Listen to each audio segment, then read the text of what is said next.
Thế giới hôm nay rất vui được gặp lại các bạn. Cho Thế giới hôm nay hỏi, bạn từng xem ảo thuật lần nào chưa? Nếu có hãy comment đã xem cho mọi người cùng biết nhé. Và bạn từng biết đến những người có khả năng bắt nắm giữ bóng chưa? Thật sự thế giới này chứa đựng nhiều điều kỳ lạ đáng sợ mà không phải ai cũng hiểu được. Hôm nay mình đã sưu tầm 35 hình ảnh cực kỳ đáng sợ mà camera may mắn quay lại được. Nếu bạn có thể giải thích được, hãy comment xuống dưới để mọi người cùng biết nhé. Hình ảnh quay lại tại khu dân cư, người đàn ông đang đi qua khỏi rào chắn. Bỗng dưng rào chắn trắng lộ mất cái áo. Trên đời này đúng chuyện gì cũng có thể xảy ra các bạn nhỉ?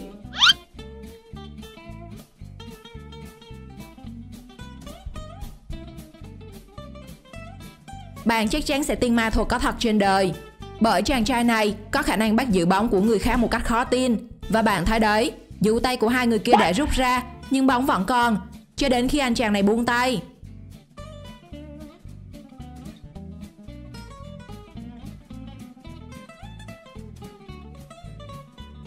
Thanh niên này đang ngủ trưa thì có khách đến mua hàng. Tuy nhiên hình ảnh thức dậy của anh chàng mới khiến người ta khó hiểu. Không ai biết vì sao anh ta cứ té lên té xuống, thậm chí là đứng còn chẳng vững. Theo bạn tại sao thế?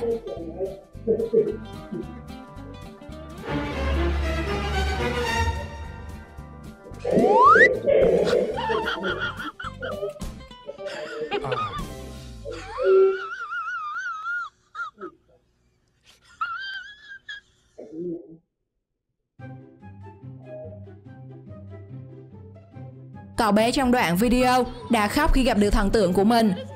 Hẳn là ai cũng thế khi gặp idol đúng không nào? Tuy nhiên điều đáng sợ ở đây là ánh mắt và biểu cảm của cậu bé khi được ôm và nương tựa vào tâm hồn của nữ ca sĩ Nicki Minaj. Bạn nghĩ đây có phải là cách chữa lành mọi vết thương không?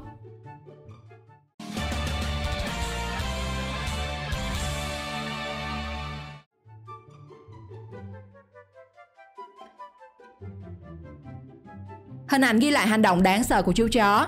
Chú chó bị bắt nạt nhưng không dám phản kháng, hiền lành tội nghiệp. Ấy thế mà bỗng chốc trở nên hổ báo khi bên vòng tay chủ nhân.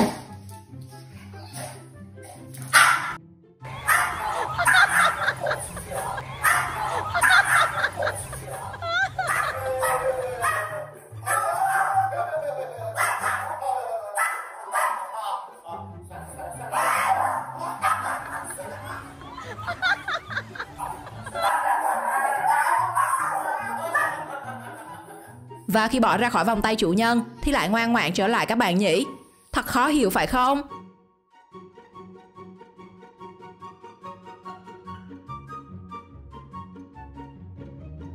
Hình ảnh từ video cho thấy cô gái tổ chức sinh nhật đơn giản, lãng mạn và xinh đẹp hết nấc. Thế nhưng các bạn có để ý hai con chó bên cạnh cô nàng không? Hành động của chúng lạ quá các bạn à.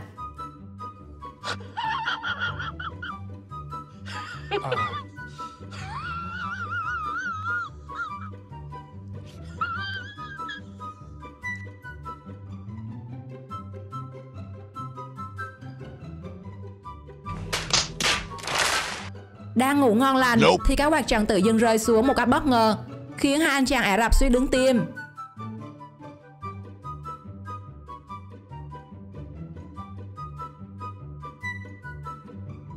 Trong tình huống này, vận động viên người Thụy Điển Jesper Hellstrom đã gây choáng váng cho người xem với cú nhảy hết sức kỳ dị và lạ nhất lịch sử khi anh lao đầu xuống cát theo kiểu cá hồi bay.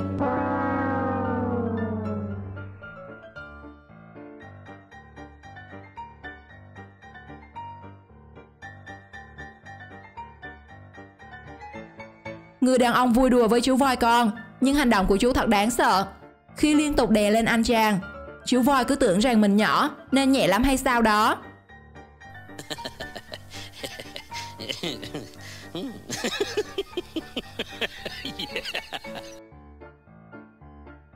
Câu chuyện xảy ra tại một xưởng may ở Việt Nam.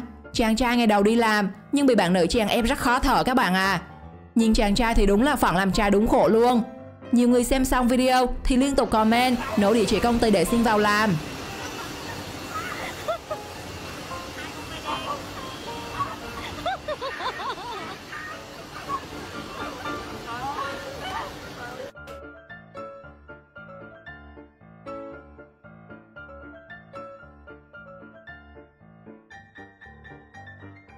Bạn có tin con thằng biển thật sự tồn tại?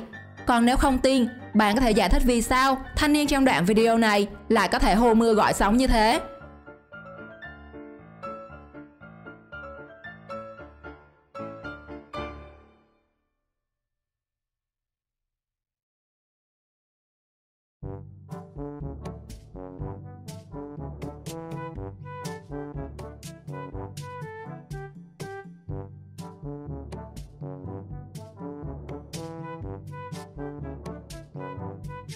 Thấy cậu nhỏ bước ra khỏi phòng tivi khóc, người mẹ liền đưa cái muỗng inox. Và hình ảnh tiếp theo khiến ai cũng phải sợ.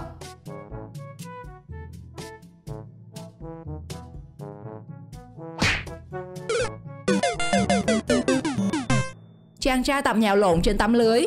Bất ngờ người bạn anh ta để cái cọc tiêu giao thông phía dưới. Giờ thì bạn thấy rồi đó, theo bạn anh chàng ổn không?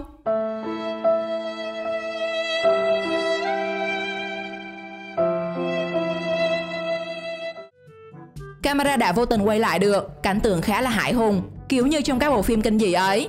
Khi mà từ bên dưới mặt đất, một dòng nước bất ngờ bùng lên, giống như núi lửa phun trào, dòng nước trào ra cuồn cuộn và nhanh chóng gây ngập cả đoạn đường.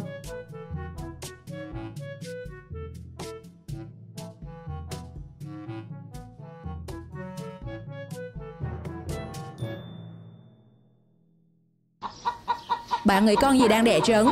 Comment ngay câu trả lời của bạn trong phần bình luận cho mình biết nhé. Và giờ các bạn đã sợ chưa?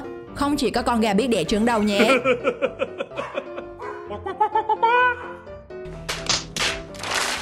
Trong tình huống mọi người đang từ từ di chuyển để tránh hố nước trên đường, thì không hiểu vì sao thanh niên áo đỏ lại chạy bành bành như đường bành phẳng. Và tất nhiên cái kết ai cũng có thể đoán được.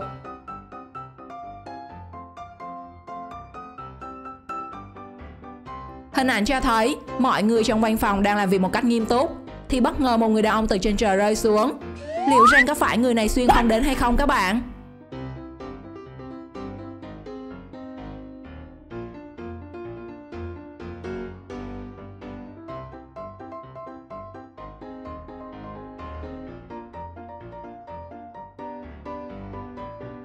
Hai người đàn ông đang đi xe máy qua khúc cua, nhưng vấn đề khiến người ta không thể giải thích được là đường rộng thênh thang, nhưng sao người đàn ông áo sọc đỏ lại lao cả người và xe máy vào bụi cây?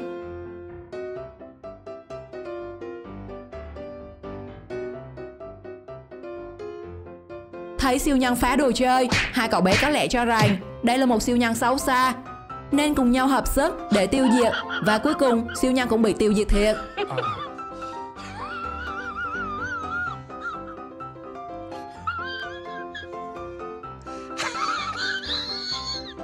Rất may là vọt mà bánh xe này đụng vào là chiếc ô tô, chứ nếu là người đi đường thì câu chuyện sẽ trở nên đáng sợ hơn đúng không nào?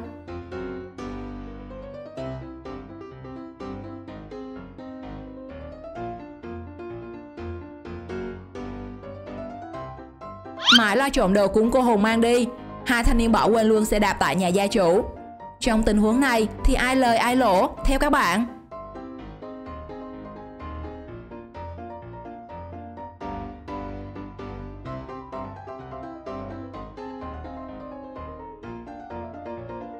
Camera quay được cảnh hai người đàn ông gặp may mắn một cách khó tin.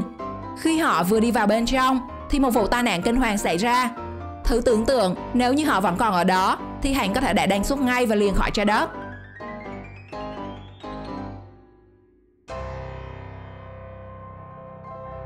Video từ một gia đình đã ghi được hình ảnh khá là kỳ lạ của các cậu bé. Chúng đi theo cách rất kỳ quặc, sau đó lại đưa mặt vào camera trông rất đáng sợ.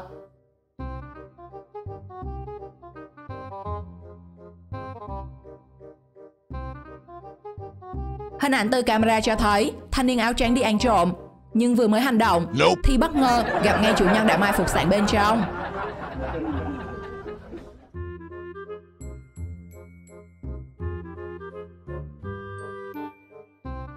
Vừa đạp xe vừa lên ga, thanh niên này đã lọt hố trong vòng một nốt nhạc. Vậy nên các bạn có đi xe mô tô thì nhớ phải cẩn thận, đừng mắc sai lầm này nhé. Cũng là giật cô hồn, nhưng phiên bản này sao lạ quá các bạn. Bạn nào biết nguyên nhân, hãy chia sẻ cho mọi người trong phần bình luận đi nào.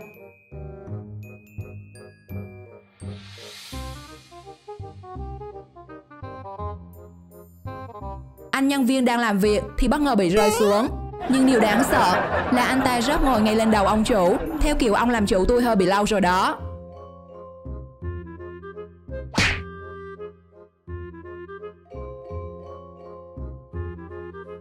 Chỉ vì mãi chơi game để chú mèo tự do nghịch phá, thanh niên phải nhận quả đánh khi con mèo nhảy đụng trúng mặt anh ta.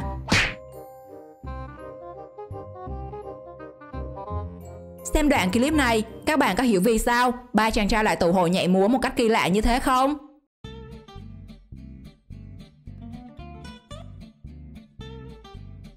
Đây là cách người ta trộm xanh, vậy nên nếu có đi đổ xanh, các bạn đừng mải mê nhìn vào đồng hồ báo chỉ số thôi nhé.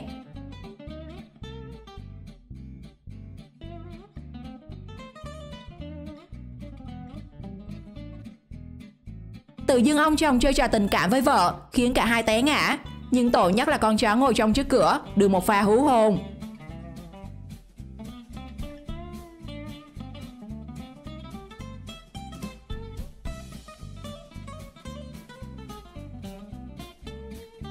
Chỉ vì mải mê bấm điện thoại không để ý đến con, ông bố đã bị đứa con nhỏ chơi một vố khi đẩy xe đụng vào lưng gây nổi thương.